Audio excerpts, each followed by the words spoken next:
বাহ, আজকে তরমুজটা তো সেই লাগতাছে, ভিডিওটা মনে হয় ভাইরাল হবে। আরে ছোটর আব্বু আসতেছে দেখতাছি, তাড়াতাড়ি যে তরমুজটা ফিটিং করতে হবে। এই যে ফিটিং করার জন্য ফলাগুলা নিয়ে নিলাম, ফলাগুলা গাতার পরে তরমুজটা চাপ দিয়ে ফিটিং করে দিলাম। এখন ফ্রিজে রেখে দিব। তারপর একটা বেগুন নিলাম, বেগুনটা এখন কোকা কোলার সাইজে কেটে নিব, কারণ আমার কাছে আর কিছু নাই, তাই কোকা কোলার স্টিকারটা এখন ওই বেগুনের উপর লাগিয়ে দিব। তারপর ফ্রিজে রেখে দেবো, রেখে দিয়ে এই যে উপরে কাকটা দিয়ে দিলাম। আমার সম্পূর্ণ কাজ শেষ। এখন একটা বরফের প্যাকেট নিলাম, মোবাইলের নিচে দিয়ে দিলাম, যাতে মোবাইলটা তাড়াতাড়ি ঠান্ডা হয়। আজকে অনেক তাড়াতাড়ি বাজার থেকে চলে আসলাম। আগে দেখি ফ্রিজের সবকিছু ঠিক আছে কিনা। ঠিক আছে, তরমুজ টরমুজ দেখতেছি সবকিছু ঠিক আছে। আগে আবার দেখি মোবাইলটা ঠিক আছে কিনা, দেখি মোবাইলটা গরম হয়েছে কিনা। না, সবকিছু তো ঠিক আছে। অনেকক্ষণ তো লিখছো, চলো আমরা ঘুরতে যাই। আরে না, আমার এখন অনেক লেখা বাকি আছে, আমি যাইতে পারবো না। সমস্যা নেই, আমরা তাড়াতাড়ি চলে আসবো, চলো। তো বন্ধুরা, সবাই ভিডিওতে একটা করে লাইক দিয়ে চ্যানেলটা সাবস্ক্রাইব করে দাও। চলো আমরা বোটে চড়ি, বোটে তো অনেক মজা। আরে দেখো কি সুন্দর সুন্দর বাইস্কোপ দেখাতে আছে, আর লাইটিংটা তো অনেক সুন্দর লাগতেছে আমার কাছে।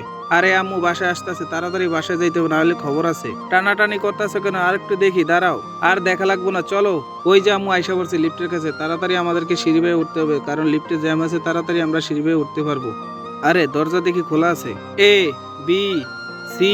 আরে তোমরা দেখি এখনো পড়ালেখা করতেছো, দাঁড়াও, বিরিয়ানি রান্না করতেছি। তাই নাকি? হ্যাঁ।